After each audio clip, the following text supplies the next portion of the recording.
Hello and welcome to Unprofessional Engineering. My name is James. You got Luke. Luke, today we're looking at how does wireless electricity work? So our last one that we did was about, depending on the order that these get posted, was about nuclear fusion. And I assumed it was magic in that case. I was Right. wrong. Or aliens. Or aliens. This one I'm almost positive is magic because here's my phone. Here's a wireless charger. There's air in between it. And somehow my phone gets charged. Yeah, it feels like magic to me as It well. does. And if you go a step further to like, what are they? Are they Kiwis? Is that what we call them? And are you allowed to say that? I'm fairly certain Kiwis might be offensive. So is it? We're going to call them New Zealanders. Is that who we're talking about? It is New Zealanders. Is that actually offensive? I don't know if it is or not. Okay, well, if any of our listeners are from New Zealand, I apologize, but also let me know if that's offensive. But they're like sending this stuff forever, like miles and miles and miles away. They're all about it. We're going to talk about them a little bit later. So cool. So that's what got me thinking about this, Luke, was seeing this in the news and all of my nerd outlets like talking about this cool project that they're going to be working on. As any article or even some of our episodes may have referenced, though, this whole magical concept of wireless electricity isn't exactly new. Like, It isn't New Zealand that just invented this, which would be really cool. But my great uncle. Yeah. great uncle Luke. It might be two greats. It might be great uncle Nick. Luke Tesla. Yeah, he was all about the wireless transmission of electricity. Yeah, way back in 1899, Tesla actually demonstrated that wireless power can work. And I think he was powering like fluorescent lamps or something like that. But they were 25 miles away from the power source. So here's the crazy thing. I read that. So apparently he literally practically burned out the motors that were generating the electricity to it was like one light bulb that he was lighting up or a handful of light bulbs, and he put the city where the power generation was happening in like a blackout because he literally used all this power to transmit it to these light bulbs, whatever it was, 25 miles away or whatever the distance was. So not super efficient. Yeah, so that kind of summarizes the problem, right? Even though he was able to do it all of 120 something years ago, maybe not the best solution. Not efficient. Not efficient at all. But it was actually cheaper to build copper transmission lines, build the power generators, build the relays, all of that stuff. It was cheaper to invest in all of that than to try and do things like you're saying. Obviously this wasn't working well. But now, maybe not the case, thanks to some new technology and whatnot. And if you look at the price of copper, right? I mean, I break into houses every weekend and strip copper and cut your pipes. New hobby. Yeah. I mean, you got to make a buck somehow every now and then, and this podcast isn't paying off yet. So, but yeah, copper and the infrastructure, one of the biggest challenges, and I think why we're seeing a big push towards this idea of wireless electricity transmission is, if you look at major cities, their infrastructure is hundreds and hundreds of years old. And to be able to redo that infrastructure, add new, homes or apartments or places to live, and the power that's required to do that and how they get that power in and out of the buildings, it's not feasible. And now, even if you don't have 100% efficiency with wireless transmission, it's still cheaper. Ultimately, I think is the hope that doing it wirelessly at 80% efficiency is still better than what it costs to put in the infrastructure. Right. And think about it. I mean, we're saying that for old American cities, right? Yeah. There's those really old broken down cities in in Europe or across the oceans I mean, London basically doesn't even have running water at this point. No, they don't. So, I mean, imagine trying to do this. Okay. Wireless transmission of energy. Still not uncommon though in our day-to-day lives. Radio waves is a form of energy that obviously is sent wirelessly. If you haven't checked out our episode on radio, do that. Other things like Wi-Fi, TV, Bluetooth, cell phones, Bluetooth, all of these things, the same same sort of thing, transmitting energy and then figuring out what to do with it from there. The radio waves spread out in all sorts of directions, right? Until they reach an antenna that's tuned to the right frequency. And a similar method to that is actually what's used for transferring electrical power as well, but it's very inefficient and it's very dangerous. At short distances, not so bad. Now they're trying to figure out ways to make it more efficient, like you're saying, maybe not 100%, but also less dangerous so it doesn't fry us as it's transferring power.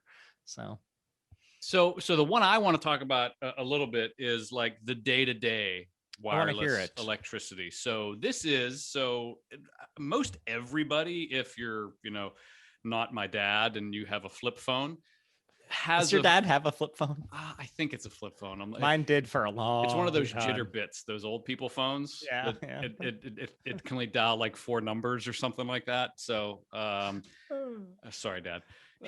He doesn't know how to listen to a podcast, so I'm not too worried. So the day-to-day stuff is what you think about with your phone. So where you can charge your phone without having to plug it in. Most new vehicles nowadays have this, and what they do, and this is different than what you were just talking about. What these do is they do magnetic induction between essentially 2 coils. Yep. So on the back of your phone, and then on your phone would be the receiving end, and then the transmitting end would be the one that you have plugged into the wall and then sitting on your nightstand. Like that little charging pad or whatever, which is like magic. It is magic still. Or like inside of your dashboard, most newer cars nowadays have wireless charging if you're fancy. Yeah, my truck is a 2013, so I don't know what new is. I don't think. Yeah, I know my truck doesn't, but I think my truck still has a cassette player. So go ahead. I'm sorry. So what they do is they basically take these 2 coils and they use magnetic induction. So if you think about it, it's almost like waves that are happening.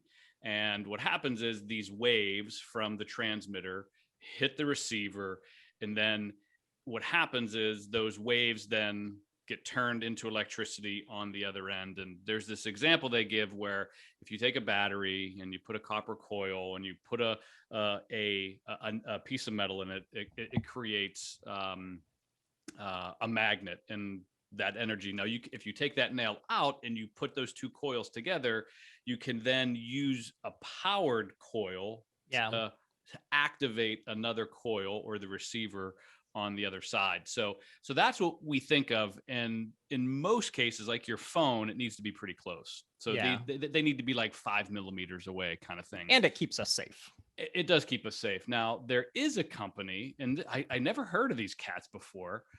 They are called Witricity. So this was a MIT spinoff. And of course, MIT. So sick of those letters. I know, really. So this company Witricity, what they sell is this. It's a larger distance, but it's still relatively small. It relies on this magnetic frequency, between a receiver and a transmitter. And what they do is they do this for like automobiles and in your home. So if you imagine you set up one of these in your home, you can just park your electric car over top of a pad, and then it's going to charge your car wirelessly. And the interesting thing about this type of stuff is, it's going to charge just as fast as regular. The efficiency's there because it's not traveling long distances, because this isn't long distance wireless power transmission. And I think the efficiency is somewhere in like the 90% range for this. That's but again, good. You're talking only like 6 inches away, a foot away, 10 feet away. I mean, this isn't far. So losing 10% for that 6 feet, is it worth it? Is what I'm hearing. Is that about right? So this basically just relies on what they call a source resonator. So this has a power in. It creates a magnetic field, and then it has a device resonator. So this is on the piece that needs to be charged, and then that shoves the power into wherever your car happens to be. or there we phone go, or whatever. or whatever it is. Interesting. So I do want to talk about inductive coupling a little bit more. But before we do that, I think it's time we take a break for a word from our sponsor. I have to assume it's, I don't know, maybe this Ytricity, or maybe, what's the other one we're going to talk about? Emrod? Emrod, I think. Yeah. Emrod. Either Emrod. one of those? No, they're startups, so they don't have cash money. They Jerks. probably are flush, but we don't have a sponsor again this week. If we have shout outs from MIT, they don't get it. I'm going to read through real quick to make sure. No one from MIT listens to us. No, they don't, for sure. 2 shout outs this week. Number 1, Josh M. Josh M wrote such a short email that I am going to read the whole thing. Ooh, nice. Hey guys, love the show. Starts out strong, right? Perfect. I'm a first-year mechanical engineering student in North Carolina. Still feeling really good about this email. Still. Yep. Just started listening within the last month. Love it. Still good. And have almost heard every episode that doesn't look like it sucks from the title. No offense. Would love some stickers. Well, he definitely knows us, James. Right? Honesty is the best policy, folks. Honesty is the best policy. So, Josh, I appreciate you listening to the episodes that don't sound like they suck. If I didn't know better, I would say this is one of my friends who wrote this, because it sounds just like how he talks. But I appreciate the honesty. I think most of our names are pretty good. They're usually catchy, I think, right? I don't know. I mean, I guess I could understand someone not liking. Is Venice sinking? I thought it was interesting. That was actually just an answer. That Moe's or whatever system was an answer on Jeopardy the other night. Oh, nice. Yeah, Anderson Cooper was hosting. Anyways, Marissa J, number 2 shout out. I'm a mechanical engineer at an automotive company right now, so clearly better engineer than us. Clearly. But her dream is to work at John Deere, so loved the episode that we did on the company and just listened to it. Love listening to your show and was hoping for some stickers. So you know what? I have emailed back and said your stickers are on the way, but I do make sure everyone knows that by on the way, I mean probably in the next 12 months they may arrive, because I am bad at stuff. My goodness, am I bad. Anyways, if you all would like a shout out, if you have some episode ideas, if you want to tell us you go to MIT and listen to us, if you want to tell us if New Zealanders mind being called different things, why don't you let us know by emailing us at unprofessionalengineering@gmail.com. And if you want stickers between the next 2 and 24 months, you could also email us at that same email address. And as always, you can tell your smart devices to play the Unprofessional Engineering Podcast. I wonder if we quit mentioning stickers, if the requests would stop, and then I feel less guilty. Anyways, so Moving inductive on. coupling. Inductive coupling. I don't know if you saw this, but every example I read, like I read multiple web pages because I'm a thorough investigator. Every one of them was like, let's talk about the electric toothbrush. And that was the example every page gave, because they all probably copy and pasted like I did, the same examples about inductive coupling. But, you know, I just wanted to go through it because there's things that are obvious that I just never really thought about that made sense, right? So inductive coupling uses magnetic fields because resulting from electricity running through a wire. Makes sense. Anytime electrical current moves through a wire, it creates a circular magnetic field. Makes sense around that wire. But then bending the wire into a coil amplifies that magnetic field. And that was one of those things that I was like, I know I knew that at some point, but it never really dawned on me that the nail example I just exactly right. But it just never made sense. Like it just never like registered with me that would make it possible to send stuff further, or to send electricity further more efficiently. So the more loops the coil makes, right, the bigger the field is going to be. So that makes sense. If you place the second coil of the magnet you've created, you can induce a current in the wire. And that's basically how transformers work. And then that's also how an electric toothbrush works. And it made good sense because, you know, you need that for like safety reasons, we'll say, getting water splashed everywhere. You wouldn't want to use a toothbrush that you plug in. I mean, I'm safe and I don't let the water running when I brush my teeth like you do. So I would be okay. I turn the tub on when I brush my teeth. But really, 3 things that you need: current from the wall outlet to flow into all of this stuff, right? The coil is called the primary winding, apparently. When you place your toothbrush on the charger, bloop, that connects, right? And the magnetic field induces a current in another coil, the secondary winding, which connects to the battery in your fancy toothbrush. I don't brush my teeth. I don't have this problem. And number 3, this current recharges the battery. So that's the steps of how this stuff works. So the interesting thing that this Witricity company mentioned, and it's a little bit of that frequency you're talking about. So like the distance you have to be. So your toothbrush doesn't charge when you set it beside the base. It has to be on the base. So it's really, really close. But what they have done is, or they're planning on doing, is the idea is, imagine if you start it's like a wave. Imagine if you start this magnetic field and it goes to another receiver, and then that receiver goes to another. So it's almost like Wi-Fi hotspots. So you could put these throughout your house, and you could have power coming in one spot of your house, and then because these magnetic waves kind of propagate one after the other, you could basically have receivers all over your house to be able to potentially power your entire house wirelessly. So yeah, kind of interesting. That is.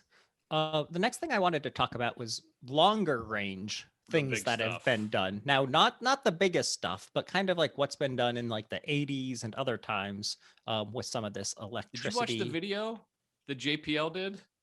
I don't think so, but I should have. I mean, JPL and us are like this. Yeah, I'm surprised they don't sponsor us. We're boys. Yeah, we're boys. Maybe they don't really want everyone knowing what they're doing. I don't know. So I think it was like 1972, JPL over a 1 mile distance transmitted like 37 kilowatts or something like that. Is that a lot? I don't know. It's a killa. It's metric. I don't know. Gosh, I hate that system. It transmitted 4 gallons.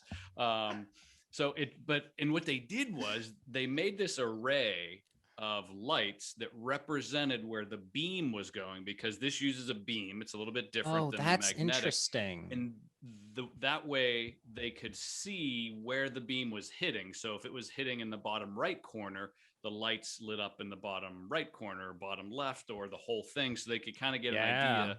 And they knew how much they were transmitting, and they just had meters on the other end that could tell how much they were receiving. And I think they said it was at like 80%. This was to test efficiency, basically, or to date, I mean, so the video I saw or the article I saw was published like maybe 7 years ago, and at the time, it was the best long distance electricity transmission. I think a lot's happened since then, but that's the one video I saw was pretty interesting. So interesting. It wasn't JPL that was doing the fusion reactor in the last episode, but it was some other government place that was failing at what they've been doing. So maybe this is why they don't sponsor us. One of the things that I saw that was interesting was back in the 80s, Canada's Communication Research Center created a small airplane that could run off power beamed from the Earth. Like, this airplane's just up in the air flying around, and it was being powered by electricity being shot up to it from down on the ground. Was there a person in it? No, it was an unmanned plane, and it was called the Stationary High Altitude Relay Platform, SHARP. They probably called it Sharp A, but it's Canada. It was designed as like a communications relay, and then rather from flying from point to point to point, SHARP could fly in a big old circle, 2 kilometers in diameter. So that's like 7 feet at an altitude of 13 miles. So it was 13 miles or 21 kilometers up in the air. But most importantly, this thing could fly for months at a time because all of the power was just being shot at it from down at the Earth. So the secret to SHARP's long flight time was this large, like super giant ground-based microwave transmitter. And the circular flight path, of course, kept it within range, like the given range that it could fly in of the transmitter. And this big disc-shaped rectifying antenna, or rectenna, apparently they call it, because rectifying antenna is too much to say. It is. Was just behind the plane's wings, changed the microwave energy that was shot up to it from the transmitter on the ground into electricity. Because of the microwave's interaction with the rectenna, the SHARP had a constant power supply as long as it was within range of the microwave array. So long as it stayed in that circle, it was good to just keep flying around all. And that's the exact technology that the JPL was using. And the interesting thing is, and I don't know why it was more successful for commercial air flight, because I mean, if you need to, who needs to fly more than 2 kilometers, right? Whenever you're flying anywhere. So you wonder why that didn't just take off like gangbusters. I know, right? I'm sorry. That's outstanding. I'm a little cynical today. I guess so. A little bit more about that. Since rectifying antennas are going to be really a focal point of the rest of what we talk about, basically. They're really central to most wireless power transmission theories at this point. They're usually made of a bunch of dipole antenna, which have positive and negative poles. And these antenna are connected to semiconductor diodes. And this is kind of what happens. Microwaves, like we said, pew, pew, pew. They're shot out there. Yep. Microwave noise, much like lasers and much like stormtroopers shooting. They're part of the electromagnetic spectrum, and they reach these dipole antennas. The antenna collect the microwave energy and transmit it to the diodes. The diodes act kind of like switches that are on open or closed, depending on what's going on. And so it lets the electricity flow only one direction, and it directs the electrons to the circuitry as necessary. And then the circuitry routes the electrons to parts of the system as it's needed. It's actually been suggested, and I don't know. I mean, I guess eventually, maybe it's been suggested we could power stuff on the moon using this technology. I feel like it's a big leap to say we can power stuff on the moon this way when really we have a plane that's 13 miles in the air that can fly 2 kilometers.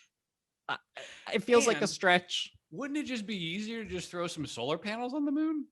I mean, half the time the moon is facing the sun. Does it work that way? I don't know. Right? I mean, I don't know. I mean, how do we? Solar panels work here? Why wouldn't they work on the moon? I feel like they'd have these solutions if it was that easy. I don't know. I don't know either. But anyways, before we get into anything else, Luke, maybe we should take a break, make you a little less cynical with this week's Luke's rant. So my rant is more of a Dear Abby, when you ask those advice questions, right? So my question is, so how much of this Dodge coin should I buy? Or whatever that picture is of the dog, whatever the new electronic currency is. So I got about like $30,000 just burning a hole in my pocket, and I'm thinking podcast money, huh? I'm thinking I should take that money and invest all of it in electronic currency, or what's it called? Not electronic currency. What is it? Cryptocurrency. That's what it is. Cryptocurrency. If you haven't already, check out our episode on cryptocurrency. So clearly, we know what we're talking about. This stuff is so confusing. So our boy T-Dog, I know, has written about it a little bit. Yeah, he has. And he's talked about buy, don't buy, and then I'm looking at this new one that just launched like a month ago or whatever. And then apparently the guy split the country. Did you hear that one this morning? The Turkish guy. Yeah, the Turkish guy took all the digital money, whatever that means, and left the country. Yeah, that's not good. I don't know. I'm joking. This isn't a Dear Abby. Do not, and I heard you get hammered on taxes with cryptocurrency too. T-Dog actually works, one of his 19 jobs is for a cryptocurrency tax company. They developed software to take care of all the struggles of taxes for cryptocurrency. I don't know their name. I wish I could hustle like he does, but I know he's good. I think I would like to do it, but I'm so nervous. Like, granted, I wouldn't put more than like $1,000 into like one of these little cheap, like 39 cents a share ones now, and hopefully it turns into $1 gazillion like Bitcoin. But I mean, who knows with this stuff? So I guess it's a question to our listeners. How many of our listeners do cryptocurrency? And if so, which cryptocurrency should I take 1,000 of my hard-earned podcasting dollars and invest it in? That's a great question. I'd love to hear that. Email us at unprofessionalengineering with your answers. My brother put like $50 into that, and he's like, "Oh, now it's like $300." And then the next day it's like, "Now it's like $14." So it's kind of funny. But I will say one little rant, and I know the Muskers can do no wrong in our eyes, but the dude's totally manipulating the market when it comes to crypto. Like, he tweets about really not cool. You can buy You can buy Teslas with Bitcoin. He is. I guarantee you. Yeah, it's kind of shady that one person tweeting can manipulate the cryptocurrency market. Yeah, crazy. Don't like it. Okay, moving on. The next thing I have to talk about is New Zealand. Is there anything you want to talk about before we get there? To the land of not Australia, for sure. Definitely they not hate Australia. No, so I think I have the exact same stuff. So this is the company Emrod, right? That you're going to talk about? Yes, Emrod. Before we talk about it, do Tasmanian devils only live on Tasmania? Or do they live other places? I don't know. Like Australia. They spin really fast is all I know. Yeah, okay, they do that. Okay. So it's all tied together in New Zealand, right? This is where the second largest power company of New Zealand, which I don't know how big that is, but it sounds impressive. Huge. PowerCo, super original name, is teaming up with the startup that you were mentioning, Emrod, to try out this long-range wireless charging at like the grid level, like big time wireless lots of power electricity. Yeah. So they're going to be using like a transmitting antenna, a bunch of relays along the way, and a receiving rectenna, just like we were talking about with the airplanes and all those other things going on. And this is going to be capable again of turning that microwave energy into electricity. The system uses non-ionizing industrial scientific and medical brands of the RF spectrum. So Bluetooth, Wi-Fi, all these are on the same one. Yeah, I think we covered these different spectrums either in the Bluetooth episode or radio or something like that. We did. Emrod claims that using its technology, a 1 square meter transmitter could send about 10 kilowatts for about 10 meters, while a 40 square meter transmitter could provide about 30 kilometers of range. So obviously wireless transfer will have lower efficiencies like we talked about than like conventional grid distribution. But when you're talking about sending power to really remote places like New Zealand still has, or I mean, places in America as well, but especially places like that, this could be a really cost-effective solution. And super cost-effective. Yeah. Do you want me to keep going, or do you have more you want to chime in on here? So, were you talking about specifically how they do it? Yeah, go ahead, do it. Okay. So you mentioned these transmitting antennas, and these things. Some of the pictures I saw, these things are like they mount on the back of a big truck. It looks like, or they like tie them to another, like an existing tower or something. Yeah. So the idea is, and I'm on their website right now, and they have a handful of like infographics with some bullet points, and the very first thing they say is this stuff is safe. So apparently, big bold letters. This isn't going to kill you. Apparently, it will kill you if you get in the middle of the beam. And I'm assuming this is kind of like in Star Trek when you get teleported and like you only walk part in, of you makes and it. only part of you gets teleported and you basically get ripped to pieces is my assumption of what happened. So they talk about, they use this ISM band of frequencies.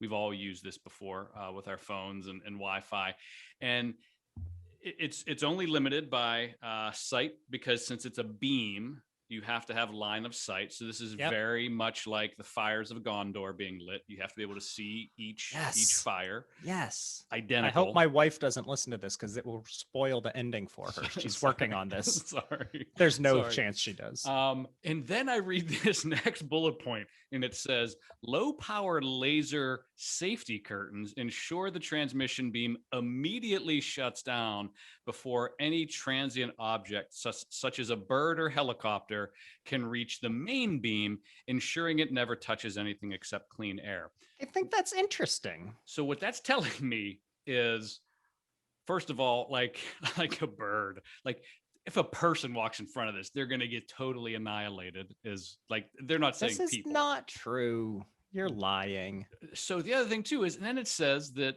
it's reliable. It's not affected by weather. But if they're talking about like helicopters and birds, like what if a branch falls in front of it? Or what if like there's raindrops or leaves or, so I get the line of sight, but when they say that they have a safety laser curtain, that seems a bit shady to me. Like this thing will fry you. Yeah. So I have a lot of things I want to call out about this that I have concerns about, and that's one of them. The first thing I really like is what I think it's their CEO is talking, Kushner. We're not the first to apply this technology, but we're the first ones to have a commercially viable solution. This sounds exactly like the inventor of the light bulb who Exactly. gets full credit for inventing it, but really it was the first to successfully commercialize it, right? Hmm. So I like that part. But then Greg Kushner goes on to say, he's the founder, the efficiency of the components we've developed are pretty good, close to 100%. And then it goes on later to say, blah, blah, blah. Actually, it's achieved only a 70% efficiency. That's a big difference. I'm It's a not saying it's huge a difference. waste of technology or something. There's great applications, but that's a big 30% that maybe is there, maybe isn't. So that worries me. Then it also goes on to say that Emrod has tested the system over short distances. And now keep in mind, this is supposed to be used to shoot from like mainland New Zealand off to some of the distant islands somewhere 19 miles across the mainland over to Stewart Island. So far, they've tested it on short distances. So I'm like, what, And was short. 5 miles, Couple miles. 130 feet. But the company sees there should be no reason to believe the system is not perfectly capable of doing this over hundreds of miles. Yeah, And I I know you just have to start testing somewhere. I get yes, it. you But do. to be like these claims and you've tested 130 feet? Yeah, and the other thing too is at some point, like, so I get that you're going to save money because you're not running underground cables, but if you have to produce 100 times more energy to get one piece of if you have to make 100 energy units to get one energy unit to an island, that's one time. If I dig a hole, I dig that hole one time and that hole's there and electricity's running, But 100% efficiency. I guess they're saying it's just that expensive to dig that It hole, must to be. upkeep that hole, all of that I, stuff. I just feel like at some point, like it's like an environmental thing. It's like they're making these giant diesel trucks to that's exactly what it is. Like you got It's to kind of put like so much the power into it. yeah, like electric car, like are they actually better for the environment kind of Yeah, argument, right? Well, exactly. what about the batteries? What do you do with them when the car's done? I All throw them that. in the So garbage. we've covered how we throw batteries away, yes. But you brought up a good point that I didn't think of. Like I understand, okay, if a bird or a person walks through, they have this protective ring of laser beams, like that's like the bodyguard of the Mm-hmm. microwave transmission. One, I'm sure it's going to fail and someone's going to get zapped. But Mm-hmm. two, like let's say it works, and like you said, what if a branch, like a big branch, falls in front of it? They Or a said leaf, or I mean anything. Is something, it going to cause a yeah. forest fire? I mean, I don't know. it's yeah. But if let's assume it stops zapping, they're like, oh, there's going to be trucks that are close that can clear out anything like that. The idea, this is the middle of Eh, the jungle, right? The yeah, idea is that it's point to point over like a mountaintop. Like how are you going to fix that? I'll be hoping that it works and I'll be really interested in watching it, but I'm going to do so skeptically. Unlike Yeah. most things where I'm very positive. So I'm not a huge solar fan, James, but I will say when I think of getting electricity to remote locations, they're really could you imagine the infrastructure to get the relay and the rectenna in place and built? You could just take a boatload of solar panels or put up a This wind is your answer turbine. for everything. I, Cover the moon with solar panels, cover New I Zealand with solar if panels. I had to choose between solar and a laser beam of kilowatts passing through open air that I can't see and I might walk through, I'm going to choose solar. That's fair. I'm with you as well. I think we should start a new company that just pitches the government on like filling deserts with solar panels. I feel like this is an easy win for It us. is And I mean, we're credible engineers. ish. Yeah. On that note, Luke, do you have anything else to talk That's about? all I got. All right. Hopefully, you all learned something about wireless electricity. I really hope New Zealand is successful on this. If any of you have any ideas that you want to share with us, let us know what we got wrong. Actually, don't do that. Talk about solar panels, want some stickers, anything of that sort. Why don't you email us at unprofessionalengineering@gmail.com? And until next time, See it.